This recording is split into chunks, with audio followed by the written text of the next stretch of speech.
আজ বৃহস্পতিবার সকাল থেকে রাত পর্যন্ত যদি কোনো মহিলা এই তিনটি দরুদ শরীফ পড়তে পারে, ইনশাআল্লাহ আল্লাহ তাআলা তাকে তিনটি পুরস্কার দান করবেন। সর্বপ্রথম নম্বর পুরস্কার হলো, মনে মনে সে আল্লাহ তাআলার কাছে যা চাইবে আল্লাহ তাআলা তাকে তাই দান করবেন ইনশাআল্লাহ। দ্বিতীয় নম্বর পুরস্কার হলো, আল্লাহ রাব্বুল আলামিন তার সকল মনের আশাগুলো পূরণ করে দিবেন। তৃতীয় নম্বর পুরস্কার হলো, কঠিন হাসরের ময়দানে নবীজি সাল্লাল্লাহু আলাইহি ওয়াসাল্লাম তাকে সুপারিশ করবেন ইনশাআল্লাহ। প্রিয় দর্শক, যদি তিনটি পুরস্কার পেতে চান তাহলে এই তিনটি দরুদ নিয়মিত পাঠ করুন। ইনশাআল্লাহ আল্লাহ রাব্বুল আলামিন আপনাকে এই তিনটি পুরস্কার দান করবেন ইনশাআল্লাহ। প্রিয় দর্শক, নবীজি সাল্লাল্লাহু আলাইহি ওয়াসাল্লাম বৃহস্পতিবারে বেশি বেশি পরিমাণে আমল করতেন। সাহাবায়ে কেরাম জিজ্ঞেস করল, ইয়া রাসূলুল্লাহ, আপনি বৃহস্পতিবার বেশি বেশি কেন আমল করেন? নবীজি সাল্লাল্লাহু আলাইহি ওয়াসাল্লাম বলেন, সোমবার ও বৃহস্পতিবার বান্দাবান্দির আমলনামা আল্লাহ তাআলার দরবারে পৌঁছায়, তাই আমি সোমবার ও বৃহস্পতিবারে আমলের পরিমাণ বাড়িয়ে দেই। সুবহানাল্লাহ। এছাড়াও নবীজি সাল্লাল্লাহু আলাইহি ওয়াসাল্লাম সোমবার ও বৃহস্পতিবারে রোজা রাখতেন। সাহাবায়ে কেরাম জিজ্ঞেস করল, ইয়া রাসূলুল্লাহ, আপনি সোমবার ও বৃহস্পতিবারে কেন রোজা রাখেন? নবীজি বলতেন, আমি চাই আমার আমলনামাগুলো রোজা অবস্থায় আল্লাহ তাআলার আদালতে পৌঁছাক। সুবহানাল্লাহ। প্রিয় দর্শক, আমার বিশ্বাস, যে ব্যক্তি আল্লাহ তাআলাকে ভয় করে, নবীজি সাল্লাল্লাহু আলাইহি ওয়াসাল্লামকে ভালোবাসে এবং দ্বীন ইসলামকে অনেক বেশি ভালোবাসে, সে আজকের ভিডিওটি সম্পূর্ণ দেখবে এবং এখান থেকে প্রতিটি দরুদকে সে সুন্দরভাবে শিখবে। পরবর্তীতে নিয়মিত এই তিনটি দরুদ পাঠ করে মহান মালিকের পক্ষ থেকে তিনটি পুরস্কার নিয়ে নেবে ইনশাআল্লাহ। আজকের ভিডিওতে আমরা সর্বপ্রথমে জানব কঠিন হাসরের মাঠের ভয়াবহতা সম্পর্কে। দ্বিতীয়ত জানব কোন সেই তিনটি দরুদ সেই সম্পর্কে। তো চলুন আমরা সর্বপ্রথমে জেনে নেই কঠিন হাসরের মাঠের ভয়াবহতা সম্পর্কে। নবীজিকে হযরত আম্মাজান আয়েশা রাদিয়াল্লাহু তাআলা আনহা প্রশ্ন করলেন, ও নবী, হাসরের মাঠের ভয়াবহতা সম্পর্কে আমাকে কিছু বলুন। নবীজি সাল্লাল্লাহু আলাইহি ওয়াসাল্লাম বলেন, ও আয়েশা, শোনো, দুনিয়াতে এই যে কোটি কোটি মাইল দূরে সূর্যটাকে দেখতে পাইতেছো না, তারপরও দেখো সূর্যের তাপে আমরা চলাফেরা করতে পারি না। পাথরগুলো গরম হয়ে যায়, আমাদের সারা শরীর ঘামিয়ে যায়, কিন্তু এই সূর্যটা হাসরের মাঠে মাথা থেকে মাত্র 1.5 হাত উপরে থাকবে। তখন কেমন হবে আয়েশা? ও আয়েশা, মানুষের ঘাম এত পরিমাণ হবে যে ঘাম দিয়ে সাগরে পরিণত হয়ে যাবে। মানুষ সেই ঘামের সাগরে হাবুডুবু খেতে থাকবে। দুনিয়াতে যেমন মানুষের ভাতের মারগুলো টকবক টকবক করতে থাকে, হাসরের মাঠে সূর্যের তাপে মাথার মগজগুলো এমনিভাবে টকবক টকবক করতে থাকবে। মানুষ সারা হাসরের ময়দান ছুটাছুটি করতে থাকবে। দুনিয়ার এই জমিনটা হলো মাটির অথবা বালুর, কিন্তু হাসরের মাঠের জমিনটা হবে তামার। সাহাবায়ে কেরাম প্রশ্ন করলেন, ইয়া রাসূলুল্লাহ, অন্য কোনো পদার্থ তো আল্লাহ তাআলা চাইলে দিতে পারত, আল্লাহ তাআলা চাইলে লোহার বানাইতে পারত, যে কোনো কিছু চাইলে বানাইতে পারত, কিন্তু এগুলো না বানাইয়া আল্লাহ তাআলা কেন তামার বানাইলেন? নবীজি সাল্লাল্লাহু আলাইহি ওয়াসাল্লাম বলেন, তামা সবচেয়ে বেশি গরম হয়, আর আল্লাহ তাআলা এটাই চান, কারণ হাসরের ময়দানটা বেঈমান নাফরমানদের জন্য একটা কষ্টদায়ক যন্ত্রণাদায়ক স্থান হবে। নাউযুবিল্লাহ। নবীজি বলেন, ও আয়েশা, শোনো, এই যে হাসরের মাঠে নারী পুরুষ সবাই উলঙ্গ অবস্থায় উঠবে, কারো শরীরে কোনো কাপড় থাকবে না। আম্মাজান আয়েশা রাদিয়াল্লাহু তাআলা আনহা বলেন, ও নবী, তারা কি একে অপরের দিকে তাকাইয়া লজ্জাবোধ করবে না? নবীজি সাল্লাল্লাহু আলাইহি ওয়াসাল্লাম বলেন, তারা একে অপরের দিকে তাকাবে তো দূরের কথা, তারা অন্য দিকে তাকানোর সুযোগ পাবে না। তারা শুধু নিজের চিন্তায় নিজে বিভোর থাকবে। প্রিয় দর্শক, দুনিয়া যখন একজন মানুষ বিপদে পড়ে যায়, যদি পাশের মানুষও বিপদে পড়ে যায়, তাহলে কিন্তু পাশের মানুষের খোঁজ ওই মানুষটা রাখতে পারে না।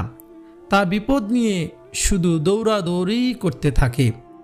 ঠিক সেই হাসরের ময়দান এতটাই ভয়াবহ হবে যে পাশের মানুষ কি উলঙ্গ অবস্থায় আছে কি না সেটাও দেখতে পারবে না, এমনকি নিজে কি উলঙ্গ অবস্থায় আছে কি না সেটাও দেখতে পারবে না। প্রিয় দর্শক, বুঝতে পেরেছেন এতটাই ভয়ঙ্কর হবে সে হাসরের ময়দান। নবীজি সাল্লাল্লাহু আলাইহি ওয়াসাল্লাম বলেন, সে হাসরের ময়দানে যদি তোমরা আমার সুপারিশ পেতে চাও, তাহলে বেশি বেশি পরিমাণে আমি নবীর উপর দরুদ পাঠ করো। নবীজি হাদিসের মধ্যে বলেন, ও আমার উম্মতেরা শোনো, তোমরা বেশি বেশি দরুদ পাঠ করিয়া আমি নবীজিকে সুপারিশ করার জন্য সাহায্য করো। সুবহানাল্লাহ। একবার নবীজি সাল্লাল্লাহু আলাইহি ওয়াসাল্লাম সাহাবায়ে কেরামদের সামনে হাসরের মাঠের ভয়াবহতা সম্পর্কে বর্ণনা করতেন। তখন তারা হাউমাউ করে কান্নাকাটি করা শুরু করত। আম্মাজান আয়েশা রাদিয়াল্লাহু তাআলা আনহা একদিন নবীজিকে প্রশ্ন করলেন, ও নবী, হাসরের মাঠে তো আপনার কোটি কোটি উম্মত হবে, আপনি কিভাবে সেইখান থেকে আপনার নেককার উম্মতগুলোকে বাছাই করবেন? নবীজি সাল্লাল্লাহু আলাইহি সাল্লাম বলেন, ও আয়েশা শোনো, এটা আমার জন্য খুবই সহজ একটি কাজ হবে। শোনো, তোমাদের কোনো ব্যক্তি যদি একটি ঘোড়া হারিয়ে ফেলে, সেই ঘোড়ার মাথার মধ্যে একটি চিহ্ন রয়েছে। ওই ঘোড়াটাকে কি হারানোর মালিক সহজে খুঁজে বের করতে পারবে? আম্মাজান আয়েশা রাদিয়াল্লাহু তাআলা আনহা বলেন, হ্যাঁ, খুব সহজেই তার মালিক ওই ঘোড়াটাকে খুঁজে বের করতে পারবে। নবীজি বললেন, কেন বের করতে পারবে? আম্মাজান আয়েশা রাদিয়াল্লাহু তাআলা আনহা বলেন, ওই ঘোড়াটার মাথার মধ্যে একটি চিহ্ন রয়েছে। ওই চিহ্নর কারণে ওই ঘোড়ার মালিক সহজেই সেই ঘোড়াটাকে বের করতে পারবে খুঁজে। নবীজি সাল্লাল্লাহু আলাইহি ওয়াসাল্লাম বলেন, ও আয়েশা শোনো, যারা আমার নেককার উম্মত হবে, যারা বেশি বেশি দরুদ পাঠ করবে, বেশি বেশি নেক আমল করবে, বেশি বেশি উজু করবে, আমাকে অনুকরণ করে চলবে, আল্লাহ তাআলার হুকুমগুলো পালন করবে, তাদেরকেও আমি দেখার সাথে সাথেই চিনতে পারবো।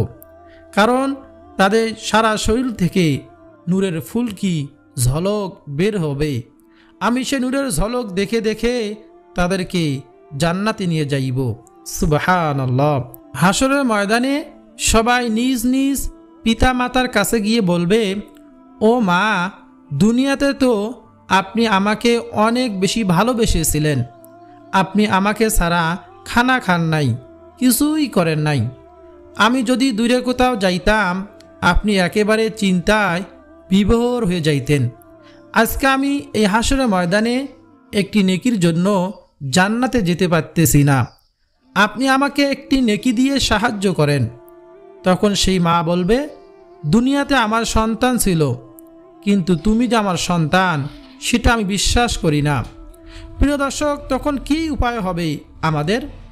আবার আপনি আপনার বাবার কাছে গিয়ে বলবেন, ও বাবা, দুনিয়াতে তুমি আমাকে মাথার ঘাম পায়ে ফেলে আমাকে রুজি রোজগার করে খাইয়েছো, আমাকে লেখাপড়া শিক্ষা দিয়েছো, জায়গা জমিন ঘর বাড়ি সব কিছু করে দিয়েছো। আজকে আমি একটি নেকির জন্য জান্নাতে যেতে পারতেছি না, আটকিয়ে আছি, একটা নেকি দিয়ে আমাকে সাহায্য করো না। তখন আপনার বাবা বলবে, দুনিয়াতে আমার সন্তান সন্ততি ছিল ঠিক, কিন্তু তুমি যে আমার সন্তান এটা আমি বিশ্বাস করতে পারতেছি না, তুমি এখান থেকে দূরে সরে যাও। প্রিয় দর্শক, এমন কঠিন হাসরের ময়দানে কেউ কারো হবে না, শুধু হবে একজনেই, নবীজি সাল্লাল্লাহু আলাইহি ওয়াসাল্লাম। সব উম্মতেরা হাসরের ময়দানে দৌড়িয়ে আদম আলাইহিস সালাতু ওয়াস সালামের কাছে যাবে, গিয়ে বলবে, হে আদম, আপনি একটু আল্লাহ তাআলাকে বলুন না, যাতে আল্লাহ তাআলা অতি তাড়াতাড়ি বিচারের কাজটা শুরু করে দেয়। আদম আলাইহিস সালাতু ওয়াস সালাম বলবেন, আমি আমার জীবন দশায় জান্নাতে থাকতে জান্নাতি ফল খেয়ে আল্লাহ তাআলার হুকুমকে অমান্য করেছিলাম। আমি আজকে বড়ই টেনশনে আছি, না জানি আল্লাহ তাআলা আজকে আমার সাথে কেমন ব্যবহার করে। আমি তোমাদের জন্য সুপারিশ করতে পারবো না, তোমরা অন্য কোনো নবীর কাছে যাও। তখন সবাই দৌড় দিয়ে নবী মুসা আলাইহিস সালাতু ওয়াস সালামের কাছে গিয়ে বলবে, ও নবী মুসা, আপনি একটু বলুন না, যাতে আল্লাহ তাআলা বিচার কার্যক্রম তাড়াতাড়ি শুরু করে দেয়। তখন নবী মুসা আলাইহিস সালাতু ওয়াস সালাম বলবে, আমি আমার জীবন দশায় ফিরাউনের বাবুর্চিকে এক থাপ্পড় দিয়ে মেরে ফেলেছিলাম। আমি আজকে বড়ই টেনশনে আছি, আল্লাহ তাআলা আজকে আমার সাথে কেমন ব্যবহার করে আমি জানি না। তোমরা নবী ইব্রাহিম আলাইহিস সালাতু ওয়াস সালামের কাছে যাও। নবী ইব্রাহিম আলাইহিস সালাতু ওয়াস সালামের কাছে গেলে নবী ইব্রাহিম আলাইহিস সালাতু ওয়াস সালাম বলবেন, আমার পিতা ছিল একজন মূর্তি পূজক, আমি তাকে দিনের রাস্তায় আনতে পারি নাই। আল্লাহ তাআলা আমার সাথে কেমন ব্যবহার করে আমি সেই ভয়ে আছি। তোমরা নবী মুহাম্মদ রাসূলুল্লাহ সাল্লাল্লাহু আলাইহি ওয়াসাল্লামের কাছে যাও, তিনি একমাত্র আপনাদেরকে সুপারিশ করতে পারবে। তখন হাসরের ময়দানে সব উম্মতেরা নবীজির কাছে আইসা দেখবে নবীজি সিজদায় পড়ে আছেন।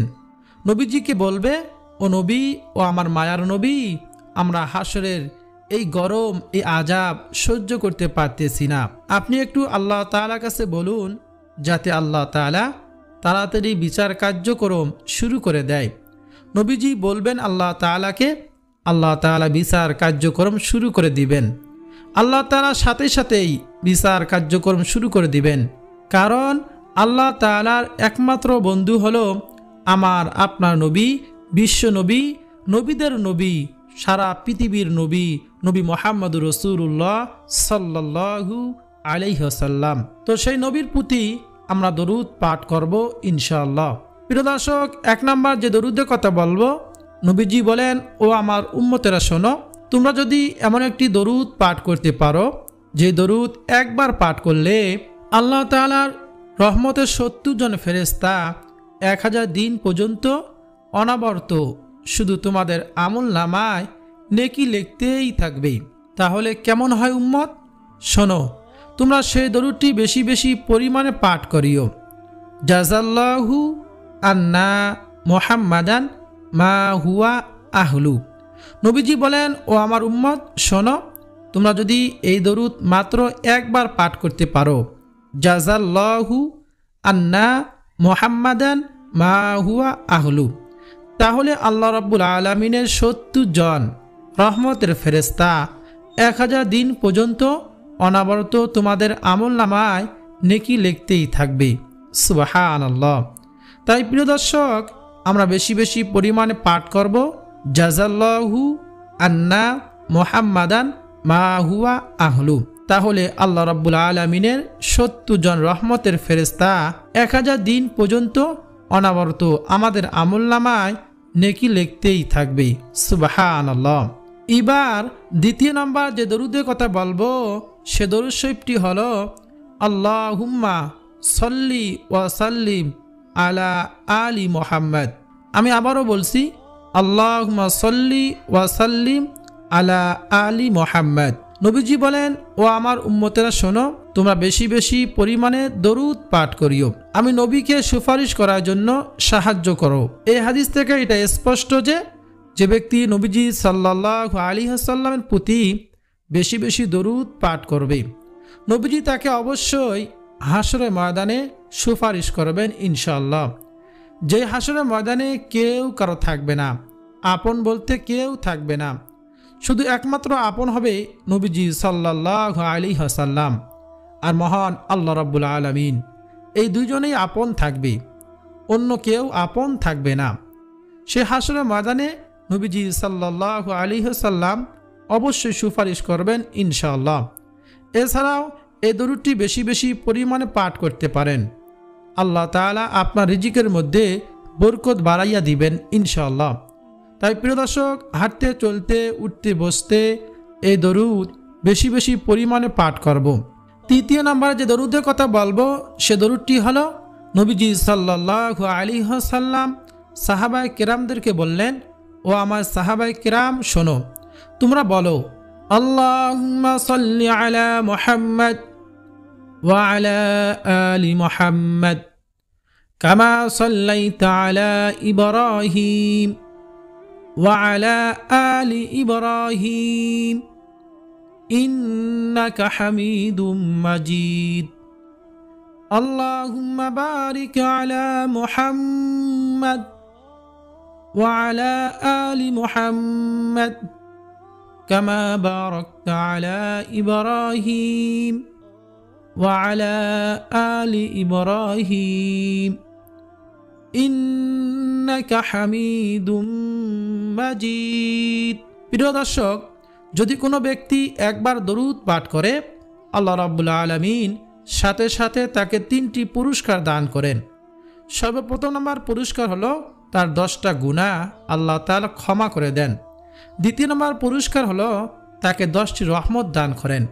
তৃতীয় নম্বর পুরস্কার হলো আল্লাহ তাআলার আদালতে তার মর্যাদা বেড়ে যায় 10 ধাপ। বলুন সুবহানাল্লাহ।